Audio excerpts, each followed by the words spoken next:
Assalamu alaikum wa rahmatullahi wa barakatuhu. Welcome to our YouTube channel. Today in this video we are going to talk about Federal Board Chemistry second year guest paper. अगर आपको किसी और class का guest paper चाहिए तो वो भी आप बता सकते हैं, उस पर वीडियो मिल जाएगी आपको। ठीक है, हम एक सीक्वेंस वाइज जो है इंशाल्लाह गेस्ट पेपर्स अपलोड करेंगे।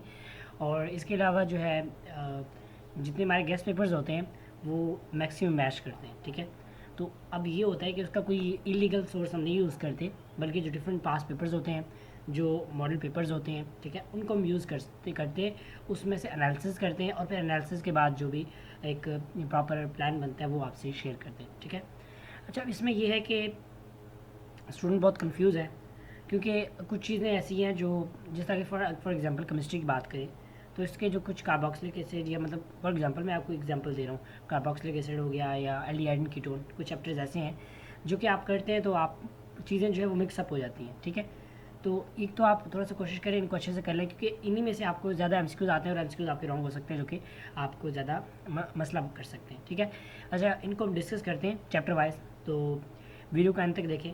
So let's get started.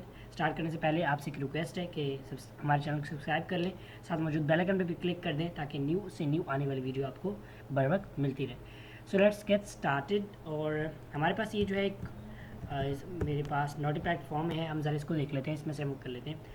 अच्छा, इसमें सबसे पहली चीज़, आपने ना 3 SLO पेपर जो है, जो 3 इसके SLO पेपर्स हैं वो तो आपने फिंगर टिप्स पे प्रिपेयर कर लेने हैं। ठीक है, फिंगर टिप्स पे। अब मैं फिंगर टिप्स में इसलिए कह रहा हूँ क्योंकि तकरीबन जो एनालिसिस है उसके मुताबिक 30 to 40% ऐसा होगा जो कि आपका पेपर फाइनल में इसी से आया होगा। ठीक है, तो यानी ये 30 to 40% हो गया। इसके बाद फिर सेकंड चीज़ हमारे पास आती है, दैट इज़ पास पेपर्स। तो पास पेपर्स में से भी बहुत कुछ आता है, हम ज़रा पास पेपर्स को देख लेते हैं। पास पेपर्स, ठीक है। अच्छा, इसके अलावा अब आपको पास पेपर्स जो है वो भी अच्छे से कर लेने कोशिश करें। 2014, 15, 16, 17, 18, 19 इन तक करें। और इसमें जो इसके सप्लीमेंट्री एग्ज़ाम है वो भी, और जो पेपर है सप्लीमेंट्री, और इसका जो फाइनल पेपर था वो दोनों पेपर आप करें। उसमें MCQ short long each and everything. ठीक है, उसका मैं आपको एक बेस्ट वे बताता हूँ। आपने पहले फॉर एग्जांपल आपका 3 दिन बाद पेपर है, तो 2 दिन बैठ के आप तैयारी करें। थर्ड डे में आप क्या करें, रिवीजन जब आपने करनी हो तो रिवीजन आप इस तरह करें, जो SLO पेपर्स हैं और जो पास पेपर्स हैं उनको बैठ के रिवाइज़ करें। उनके बैठ के यानी उनके आंसर्स ढूंढें, उनको हाईलाइट करें, उनकी पॉइंट्स याद करें, आप उन्हीं को रिवाइज़ कर लें। आपकी कोई रिवीजन भी हो जाएगी और उनमें मोस्ट इंपॉर्टेंट क्वेश्चंस भी गिवन है जो कि आपकी रिवाइज हो जाएंगी, और हो सकता है वो मतलब उन क्वेश्चन में से ये आ जाए। ठीक है, तो ये जो हो गया, तकरीबन आप कह लें कि आप अबाउट 20 to 30% इसमें से कवर हो जाएगा। ठीक है, अच्छा, इसके बाद अब तकरीबन आप ये गैस कर सकते हैं कि अबाउट 40 to 50% या 50 to 60% हमने कवर कर लिया। अब रह गया 50%। अब वो कैसे करना है, उसके लिए आपने क्या करना है कि जो इंपॉर्टेंट टॉपिक्स हैं उनको आपने अच्छे से याद कर लेना। अब इंपॉर्टेंट टॉपिक्स कौन कौन से वो मैं आपको बताता हूँ। हम जरा चैप्टर वाइज देख लेते हैं। मैंने साथ बुक रखी हुई, मैंने लिखी नहीं है, मैं आपके सामने लिखता जाऊँ ताकि आपको आइडिया हो जाए। अब चैप्टर नंबर 1 है। अच्छा, ये जो है फेडरल बोर्ड के हम डिस्कस कर रहे हैं, सिर्फ फेडरल बोर्ड के लिए है और पंजाब बोर्ड के लिए नहीं है, क्योंकि उनका SLO वगैरह ऐसा कुछ भी नहीं है। अच्छा, चैप्टर नंबर 1 की बात करें तो इसमें SP ब्लॉक है, और ये चैप्टर, इसमें जो आपके पास चीज़ें दी हुई हैं that is physical properties of period 3 element, यानी एटॉमिक और physical properties, electronegativity, ionisation energy. अब ये होता है, इनकी डेफिनेशन वगैरह तो नहीं आती, आपको इनसे ज़्यादा MCQs आएंगी, या लॉन्ग में पार्ट बन के आ जाएगा, कहेगा कि ionisation energy, electron affinity, electronegativity, इनकी डेफिनेशन लिखा और एक एग्जांपल दें, या इनका एक ट्रेंड, मतलब ट्रेंड बताएं ग्रुप्स ऑफ पीरियड में, और 2-2 मार्क्स का आ जाएगा। तो ये जो है से मतलब लॉन्ग क्रिएट हो सकता है। लेट्स टॉक अबाउट जो है इसमें नेक्स्ट केमिकल रिएक्शंस। इसमें ज़्यादा आपके पास क्वेश्चंस जो आते हैं वो, यानी मैंने आपको तकरीबन बता दिया ट्रेंड्स। ठीक है, ट्रेंड्स अब MCQs में पूछे जा सकते हैं, तो ये ज़रा हम दोबारा उसको ओपन कर लेते हैं। ट्रेंड्स MCQs में पूछे जा सकते हैं। ठीक है, और जो रिएक्शंस हैं वो आपको क्या होता है कि ज़्यादा लिखने के लिए आते हैं कि right reaction of magnesium with hot water and steam etcetera. ठीक है, तो इस तरह आप रिएक्शंस आएंगे स्पेशली, और MCQs इससे बन सकते हैं। फिर जो नेक्स्ट है हमारे पास एसिड बेस बिहेवियर, इसमें से भी बहुत कुछ आता है, और स्पेशली आपसे पूछा जाता है कि जो इसमें सोडियम ऑक्साइड है वो एसिड है, बेस है, और अगर एसिड है या बेस है तो कैसे है उस तरह रिएक्शन से एक्सप्लेन करें। ठीक है, और देन अगर नेक्स्ट मूव करें, मैं ज़्यादा लिख नहीं रहा आपको, मैं बता रहा हूँ, आप जो है वो नोट करते जाएँ। फिर आपके पास क्लोराइड्स में से ज़्यादा आपके पास MCQs आएंगे, और इसका जो स्ट्रक्चर है Al2Cl6 का या AlCl3, ठीक है, इसका जो आपके पास जो स्ट्रक्चर है वो आ जाता है। और अगर बात करें डाइसल्फर डाइक्लोराइड्स की, तो इसमें भी आपका इसका जो स्ट्रक्चर है बहुत ज़्यादा इंपॉर्टेंट है। उसके बाद नेक्स्ट एमसीक्यूज, अच्छा एक यहाँ पे मोस्ट इंपॉर्टेंट एमसीक्यूज है हाइड्रोक्साइड्स। अब इस हवाले से ना एक एमसीक्यूज हर दफ़ा आता है, ठीक है, एक एमसीक्यूज हर दफ़ा आता है, हाइड्रोक्साइड से आता है या जो है इसमें से आएगा थर्मल स्टेबिलिटी में, कार्बोनेट्स में, ठीक है, सल्फेट्स में। तो यानी इस हवाले से आएगा कि भाई ग्रुप से ऊपर जाएं या लेफ्ट टू राइट जाएं तब क्या चेंज आता है, अप से डाउन जाएं तब क्या चेंज आता है। अब फॉर एग्जांपल एक एमसीक्यूज आया होगा कि NaOH जो है, NaOH और BaOH इन या BaOH2 इन दोनों में से कौन सा जो है वो हाईली सॉल्युबल है। अब हाईली इसका जो हाइड्रोक्साइड है वो सॉल्युबल है। देखें मैंने आपको बताया NaOH, यानी मैं हाइड्रोक्साइड की बात कर रहा हूँ, तो इनमें से कौन सा हाइड्रोक्साइड ज़्यादा सॉल्युबल है। तो आपने हमेशा याद रखना कि हम ग्रुप से नीचे जाएँ तो वो जो है हमेशा सॉल्युबल होता है, ठीक है। उसके बाद है ग्रुप 1 एलिमेंट्स, इसमें से भी आपके पास स्पेशली ट्रेंड आते हैं और क्वेश्चन एक आएगा पेज नंबर 23, मैं यहाँ पे लिख देता हूँ, पेज नंबर 23, पैराग्राफ का नाम है trends in reactivity of water. ये वाला पैराग्राफ बहुत इंपॉर्टेंट है। क्वेश्चन आएगा कि कैरोसिन और हम जो भी जो ग्रुप 1 के एलिमेंट हैं उनको हम कैरोसिन या पैराफिन ऑयल में कि उसमें क्यों रखते हैं या उसमें क्यों उसको स्टोर करते हैं, ठीक है। तो उसकी रीज़न ये है क्योंकि वो हाईली रिएक्ट कर जाता है और इसके नीचे रिएक्शन भी लिखा हुआ है, ये भी ज़रूर लिखिएगा। फिर आता है पेक्युलर बिहेवियर ऑफ लिथियम, कि लिथियम जो है वो डिफरेंट बिहेवियर शो करता है। ये आपने इसके पॉइंट्स डिफरेंट कलेक्ट करने, एक जगह पे नहीं गिवन, पूरे चैप्टर में गिवन है, तो इसके आपने पॉइंट डिफरेंट ढूंढने। उसके बाद फ्लेम टेस्ट में कलर आ जाते हैं आपके पास, ग्रुप 2 एलिमेंट्स, इसमें भी वही ट्रेंड्स वगैरह, ठीक है। और रिएक्टिविटी में जस्ट आप ये कह लें कि एमसीक्यूज। नेक्स्ट तो इंपॉर्टेंट है पेज नंबर 29 पे, इससे भी एक एमसीक्यूज आता है, that is solubility of hydroxide, sulphate and carbonates. अब यहाँ पे इसका ट्रेंड दिया हुआ है, आपने याद रखना, ट्रेंड से जो है आपके पास एमसीक्यूज क्लियर होंगे आपको, ठीक है। नेक्स्ट है थर्मल स्टेबिलिटी, बहुत ज़्यादा इंपॉर्टेंट है, इसके भी आपने ट्रेंड याद रखना है कि भाई ग्रुप में इंक्रीज होता है डिक्रीज होता है। फिर है how beryllium different, most important question beryllium वाला, हम यहाँ पे लिख देते हैं, ब्रिलियम वाला मोस्ट इंपॉर्टेंट क्वेश्चन है, ठीक है। अभी देख आपको हो सकता है आपको लग रहा होगा कि मैं आपको सारा बता रहा हूँ, नो मैं आपको सारा नहीं बता रहा, मैं आपको चीज़ें इंपॉर्टेंट करके बता रहा हूँ, चीज़ें सिंप्लीफाई करके बता रहा हूँ कि क्वेश्चन किस तरह आते हैं और इंपॉर्टेंट क्यों है, ठीक है। नेक्स्ट है कि number of molecules, bromine can accommodate number of molecule, page number 31 पे है तो वही पैराग्राफ ब्रिलियम वाला, लेकिन इसका क्वेश्चन सेपरेट से आ सकता है कि जो ब्रोमीन है वो 4 वाटर मॉलिक्यूल्स को एकोमोडेट कर सकता है, तो क्यों कर सकता है, उससे ज़्यादा क्यों नहीं कर सकता, ठीक है। और नेक्स्ट मूव करें ग्रुप 4 एलिमेंट्स, इससे भी इतना कोई नहीं आएगा, मतलब वो ट्रेंड्स वगैरह आ जाने। ग्रुप पेज नंबर 33, इसमें से आपके पास जो ऑक्सीडेशन स्टेट्स हैं ये एमसीक्यूज में पूछे जाते हैं, ठीक है। और फजान रूल क्या कहता है, शॉर्ट आएगा आपके पास, इसका मोस्ट इंपॉर्टेंट है, और पेज नंबर 34, ठीक है। उसके बाद अगर हम बात करें नेक्स्ट हमारे पास है chloride of carbon, silicon, sulphur, इसमें से एमसीक्यूज आ सकते हैं, ठीक है। नेक्स्ट क्वेश्चन है पेज नंबर 35 पे, मोस्ट इंपॉर्टेंट क्वेश्चन है कि the tetrahalides of carbon are not hydrolysed while those of silicon, germanium and SN get readily hydrolysed. तो ये वाला क्वेश्चन बहुत ज़्यादा इंपॉर्टेंट है, ठीक है। उसके बाद अगर बात करें oxides of sulphur and carbon dioxide, silicon and carbon dioxide, ये जो है कंपैरिजन में आता है शॉर्ट में और लॉन्ग में भी आ सकता है पार्ट 1 के, ठीक है। देन आपको बस आइडिया होना चाहिए कि जो ऑक्साइड्स हैं वो जर्मेनियम, टिन और लेड के जो है वो एम्फोटेरिक हैं, तो ये सारा आपको इसका आइडिया होना चाहिए, ठीक है।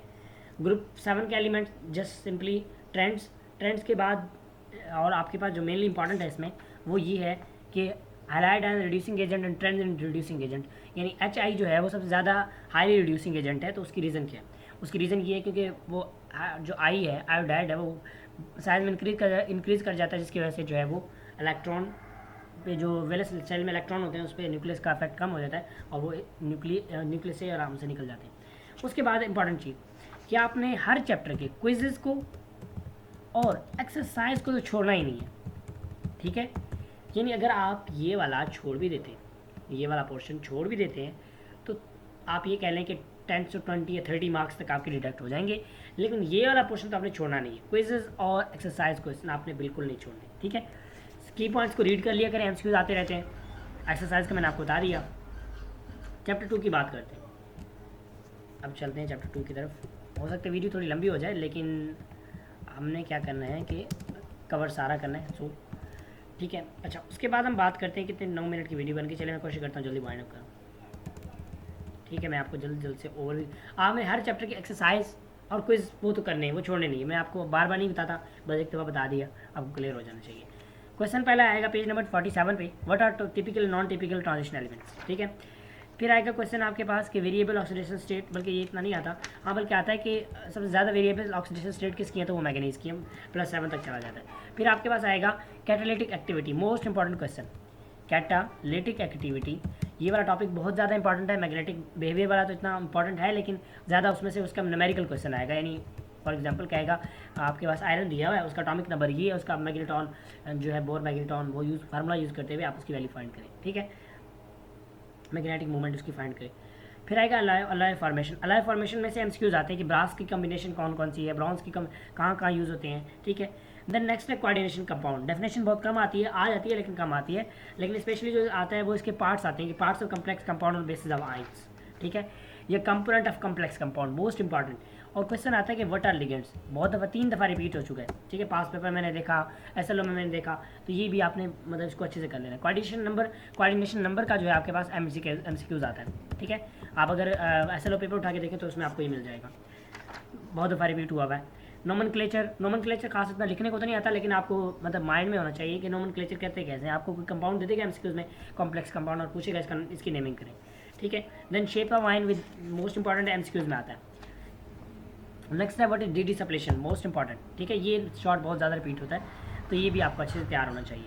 नेक्स्ट है कि वेनेडियम और ये सारे, अब इनमें आपने क्या करना है, इनमें एक तो आपने बैलेंस्ड केमिकल इक्वेशन जो है उनको तो रट लेना है, क्योंकि बैलेंस केमिकल इक्वेशन को ज़्यादा रिपीट कर रहा है। उसके अलावा आपने एमसीक्यूज को अच्छे से याद कर लेना, जो कलर है इनके, कलर कॉम्प्लेक्सेस हैं, और इनकी ऑक्सीडेशन स्टेट कौन कौन सी है, और ये किन पे स्टेबल है, किन पे अनस्टेबल है, और कोई इनका बड़ा रोल। अब जिस तरह अगर वेनेडियम की बात करें तो वेनेडियम ऑक्साइड जो है एज एन ऑक्सीडाइजिंग एजेंट, ये इसका बहुत बड़ा रोल है, ठीक है।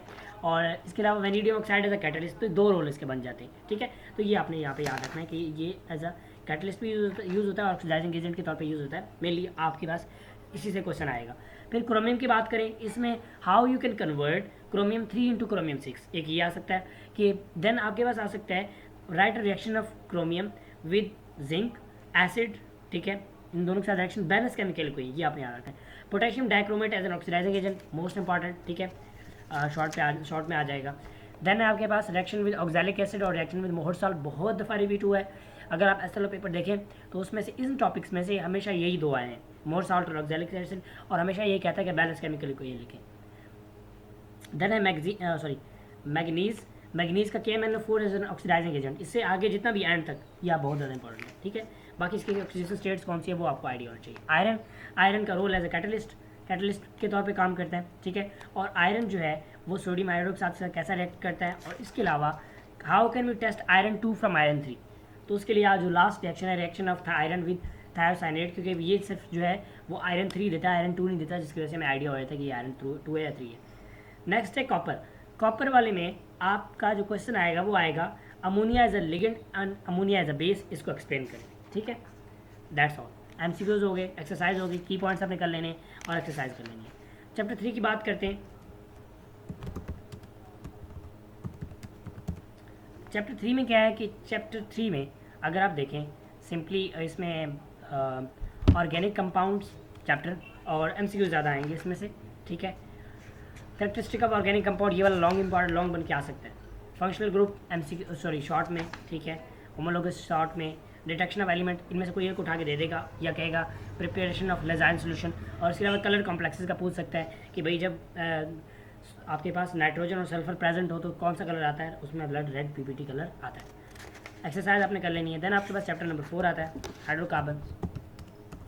इसमें से बहुत कुछ आता है। अब कौन कौन सा आता है, स्पेशली नेमिंग के लिए इतना कुछ आता नहीं है, ठीक है। जो इसमें इंपॉर्टेंट है कि वाई एल्केन और नॉन रिएक्टिव, या मतलब रिएक्शन शो नहीं क्यों नहीं कर दे, ठीक है।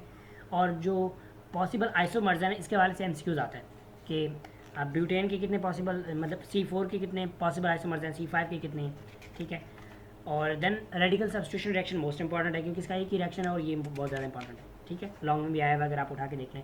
आइसोमरिज्म में आपके पास स्पेशली याद है ऑप्टिकल एक्टिविटी वाला और ज्योमेट्रिकल आइसोमरिज्म। टार्टारिक एसिड का पूछा जाता है कि टार्टारिक एसिड में पॉजिटिव नेगेटिव मीजो टार्टारिक, इनमें से आप बताएं कौन सा रोटेट करेगा, कितना रोटेट करेगा, क्या वो मतलब। और इसके बाद नेक्स्ट पेज पे है 94 पे, तो वहाँ पे आप how can you convert cis isomerism into trans isomerism, ठीक है। देन नेक्स्ट है स्ट्रक्चरल आइसोमरिज्म, मोस्ट इंपॉर्टेंट है। इसमें से एक एमसीक्यू पक्का है, या वो दे देगा कहेगा कि बताएं इसमें से नीचे ऑप्शन दे देगा कि बताएं इसमें से ये जो है चेन आइसोमरिज्म है, position isomerism, functional group isomerism है, मेटामरिज्म है या फिर टेट्रामरिज्म है, ठीक है, तो वो आपने बताना है। नेक्स्ट बात करें अल्कीन्स की, तो अल्कीन्स की प्रेपरेशन के वाले से बहुत ज़्यादा आता है, और एक और बल्कि उससे पहले रिलेटिव स्टेबिलिटी का आता है, ठीक है। अब देखिए मैं आपको इतना जो चीज़ें बता रहा हूँ, आप अगर जस्ट पास पेपर देखें तो आप ये देखेंगे जितना मैंने आपको ये सब अभी तक बताया ना, सारा का सारा पास पेपर्स में से है, ठीक है। और ये रिपीट भी होता है, 3-4 दफ़ा रिपीट हो चुकी हैं, तो इसमें अभी ये जो मैं आपको बता रहा हूँ 2 दफ़ा रिपीट हो चुका है। इसमें रिलेटिव स्टेबिलिटी वाला, ठीक है, जो कि बहुत ज़्यादा इंपॉर्टेंट है। फिर है इलेक्ट्रोफिलिक एडिशन रिएक्शन। अब इसमें ज़्यादा जो पूछा जाता है मार्कोनिको रूल के बारे में पूछा जाता है, और हैलोजिनेशन के बारे में पूछा जाता है, और इसके अलावा ओजोनोलाइसिस के बारे में पूछा जाता है, ठीक है। देन नेक्स्ट पेज पे है, पेज 104 पे लोकलाइज बॉन्ड, डीलोकलाइज बॉन्ड, इस हवाले से बहुत ज़्यादा इंपॉर्टेंट है, और ये आपने अच्छे से कर लेना है। क्विक क्विज तो छोड़ने नहीं है। अल्काइंस आ गया हमारे पास, अल्काइंस को प्रिपेयर कैसे करते हैं, ठीक है। और इसके बाद आपने बताना है जी हाइड्रेशन, ठीक है, हाइड्रेशन वाला इंपॉर्टेंट है। और देन बेंजीन में आपने बताना है मोनो सब्सटीट्यूट, डाई सब्सटीट्यूट, इनका डिफरेंस, ठीक है, और उनका जो प्रायोरिटी आर्डर है वो आपने करना है। Next we have calculate structure और में क्या ड्रॉबैक्स थे। Next what is resonance energy, और ये आपने बताना है। इसमें रिएक्शन में जो अगर आप देखें तो रिएक्शन में जिसके आते हैं ना ज़्यादातर वो जो स्टार्ट वाले उनसे नहीं आते इतने, ज़्यादातर आते हैं जी नाइट्रेशन, ठीक है, सल्फोनेशन, हैलोजिनेशन, फ्राइडलक्राफ्ट अल्काइलेशन, और जो ऑर्थो मेटा डायरेक्टिंग ग्रुप वाला टॉपिक है बहुत ज़्यादा इंपॉर्टेंट है, वो एमसीक्यू एक पक्का आ जाता है और शॉर्ट तो आता ही आता है, ठीक है। ये आपके पास हो गया। उसके बाद एक्सरसाइज है, वो तो आपने कंपलसरी करनी है। Then we have alkyl halide. अच्छा, अब बात करते हैं अल्काइल हैलाइड की। तो इसमें से जो आपके पास आता है दैट इज़ कि अल्काइल हैलाइड की रिएक्टिविटी किस चीज़ पर डिपेंड करिए, उसका कोई और प्रॉपर आर्डर जो है वो बताएं, ठीक है। और इसके अलावा आप बताएं कि डिफ्रेंशिएट बिटवीन एसन मैकेनिज़्म और ई मैकेनिज़्म, या इनका आप स्टीरियोकेमिकल एविडेंस लिखें, ठीक है, इनका कंपैरिजन लिखें। एलिमिनेशन रिएक्शन के लिए क्या क्या चीज़ें रिक्वायर्ड होती हैं, कंडीशन क्या क्या चाहिए, ठीक है। उसके बाद comparison of substitution versus elimination. अब मैं आपको एक बात बता दूं, इस चैप्टर में से लॉन्ग एक पक्का है, ठीक है, ये आपने याद रखना है। ये अगर आप जाके मॉडल पेपर उठा के देख लेते हैं उसमें भी आपको मिल जाता है। नेक्स्ट है ऑर्गेनोमेटेलिक कंपाउंड वाला। इसमें जो reaction of Grignard reagent with ester, ये वाला बहुत ज़्यादा इंपॉर्टेंट है और काफ़ी रिपीट भी होता है। Then next we have amines. Amines में reduction of nitrogen containing functional group, ये वाला ज़्यादा इंपॉर्टेंट है। और एक और इंपॉर्टेंट है कि रिडक्शन ऑफ अमाइड्स, ये जो इसका यहाँ पे रिडक्शन हुई हुई है अमाइड से, लिथियम एल्यूमिनियम हाइड्राइड से, इसका एक एक्सरसाइज में क्वेश्चन है, वो आपने जरूर कर लेना, वो बार बार रिपीट होता रहता है, ठीक है। Then we have preparation of diazonium salt, most important. और एक और चीज़ basicity of ammonia and methylamine, short पक्का है, ठीक है, एक्सरसाइज होगी। Then alcohol and phenol, alcohol phenol, ठीक है। अल्कोहल फिनोल में अगर देखें तो स्पेशली जो इसमें रिपीट होते रहते हैं that is preparation of alcohol, इनमें से कोई भी एक दे देगा। Reaction of RMGX with Easter पहले भी कर चुके हैं, ठीक है। और यहाँ पे एक ट्रेंड दिया हुआ है, वो उससे बार बार MCQ रिपीट होते हैं। पेज नंबर 151 पे breaking of CO bond, breaking of OH bond, इन दोनों का ट्रेंड जो आपने याद रख लेना है। फिर एसिड कैटलाइज्ड रिएक्शन, अच्छा एक और बल्कि रह गया पीछे, Lucas test, most important, most important. Then acid catalysed dehydration of alcohol, इसमें जो आपके पास स्पेशली दो कंडीशन है। देखिए 180 पे अगर प्रोवाइड कर रहे हैं तो एलिमिनेशन रिएक्शन हो रहा है, 140 पे कर रहे हैं तो वो आपके पास सब्स्टिट्यूशन रिएक्शन हो रहा है। तो ये जो है बहुत ज़्यादा इंपॉर्टेंट है, एलिमिनेशन रिएक्शन और सब्स्टिट्यूशन रिएक्शन की एग्जांपल भी है, ये आपने अच्छे से कर लेनी है, ठीक है। उसके बाद जो इंपॉर्टेंट है that is cleavage of 1,2 diols. Phenols की बात करें तो फिनोल्स में comparison of acidity of phenol, alcohol and carboxylic acid, ठीक है। प्रेपरेशन ऑफ फिनोल्स में से कोई एक आप याद रख कर लें क्योंकि वो पूछ सकता है, नाम के साथ भी पूछ सकता है। बाकी नेक्स्ट पेज पे है 159 पे, ये बहुत ज़्यादा इंपॉर्टेंट है, हेलोजिनेशन, नाइट्रेशन, सल्फोनेशन और नाइट्रोसेशन, ये वाले बहुत ज़्यादा इंपॉर्टेंट है, ठीक है। Difference between alcohol and phenol short आएगा। ईथर्स में विलियमसन सिंथेसिस, और एक और है जिसमें रिएक्शन विद HI, ठीक है। नेक्स्ट बात करें chapter number that is next aldehyde and ketone, comparison वाला टेबल आ सकता है, और प्रेपरेशन में से कोई एक मेथड आ जाता है। रिएक्टिविटी पूछा जाता है कि एल्डिहाइड या कीटोन में से कौन सा ज़्यादा रिएक्टिव है, क्यों रिएक्टिव है, तो उसकी रीज़न लिखिए पेज नंबर 170 पे और 171 पे। Then reaction of aldehyde and ketone में अगर बात करें तो इसमें आपके पास जो स्पेशली आता है दैट इज अल्डोल कंडेंसेशन, और एक और इसमें आता है पेज नंबर 172 पे जो साइनोहाइड्रेन वाला है और जो सोडियम बाइसल्फेट वाला, ये वाला रिपीट होते रहते हैं और काफ़ी बार रिपीट भी हो चुकी है, ठीक है। एल्डोल कंडेंसेशन में कोई एक रिएक्शन उठा के दे देगा नाइजरो वाले में से, और कंडीशन पूछ। आयोडोफॉर्म मोस्ट इंपॉर्टेंट टेस्ट है, आयोडोफॉर्म मोस्ट इंपॉर्टेंट टेस्ट है, क्योंकि इस टॉपिक से कोई आपके 5 से 6 शॉर्ट बन जाते हैं, ठीक है। तो उस हवाले से बहुत ज़्यादा इंपॉर्टेंट है। और इसमें और अगर बात करें तो reduction of aldehyde and ketone, then test जो है, test distinguish to distinguish aldehyde and ketone, बहुत ज़्यादा इंपॉर्टेंट है। कार्बोक्सिलिक एसिड की बात करें तो इसमें जो पेज नंबर 185 पे डिफरेंट कार्बोक्सिलिक एसिड दिए हुए हैं, इसमें से एमसीक्यू ज़्यादा है कि भाई एथन डाइक एसिड किसका फार्मूला है, प्रोपेन डाइक एसिड किसका फार्मूला है, ठीक है। और अगर बात करें कि इलेक्ट्रॉन विदड्रॉइंग ग्रुप्स जो है वो एसिडिटी को कम करते हैं, ज़्यादा करते हैं, पेज नंबर 186 पे पहला पैराग्राफ, ठीक है। और देन आपके पास आता है कि पेज नंबर 188 और 189, इसमें mechanism of reaction of acid catalysed esterification बहुत ज़्यादा इंपॉर्टेंट है, बहुत ज़्यादा इंपॉर्टेंट है, ठीक है। और डीकार्बोक्सिलेशन वाला चैप्टर टॉपिक बहुत इंपॉर्टेंट है 190 पे। देन जो डेरिवेटिव वाला ये इतना कोई इंपॉर्टेंट नहीं है, लेकिन इसमें से कोई ना कोई कभी कभी उठा के दे देते हैं। हमेशा आपने याद रखना, जब भी कभी हाइड्रोलिसिस होगा किसी भी डेरिवेटिव ऑफ कार्बोक्सिलिक एसिड, तो वो हमेशा कार्बोक्सिलिक एसिड दोबारा प्रोवाइड करेगा, ठीक है। इसमें एक क्वेश्चन है एक्सरसाइज में, question number 5, main part 3 question 5, how will you convert ethane to propanoic acid, propanoic acid, बहुत ज़्यादा इंपॉर्टेंट है, बहुत ही ज़्यादा इंपॉर्टेंट है। बायोकेमिस्ट्री, बायोकेमिस्ट्री में आपके पास पूछेगा कि ग्लूकोज का ओपन चेन स्ट्रक्चर और क्लोज चेन स्ट्रक्चर लिखें, ठीक है। और देन आपसे कहेगा कि कोई इतना खास इंपॉर्टेंट नहीं है, प्रोटीन इंपॉर्टेंस ऑफ प्रोटीन आपने लिखे, एंजाइम के दोनों मॉडल, और specially factor affecting enzyme action, long में भी आया हुआ था ये, अगर आप ऐसे पेपर उठा के देख लें, ठीक है। लिपिड्स की एक चीज़ कॉमन है, दैट इज़ हाइड्रोफोबिक, एमसीक्यूज आता है। और फिर आपने बताना है कि जो इसका टॉपिक है दैट इज़ केमिकल प्रॉपर्टीज, इसमें hydrolysis of fats and lipids, saponification and hardening of oils, most important है। ये तीनों आपने अच्छे से कर लेना, फिंगर टिप्स पे आपको प्रिपेयर होने चाहिए। एक और question, what is the difference between fats and oil, ठीक है। ये आपने क्वेश्चन इसके अच्छे पॉइंट बना लेना और इससे तैयारी कर लेनी है। देन आप आ सकता है कि डीऑक्सीराइबोज और राइबोज जो है इनके स्ट्रक्चर बनाए, क्योंकि स्ट्रक्चर डिफरेंस है ना, तो स्ट्रक्चर बनाए, ठीक है।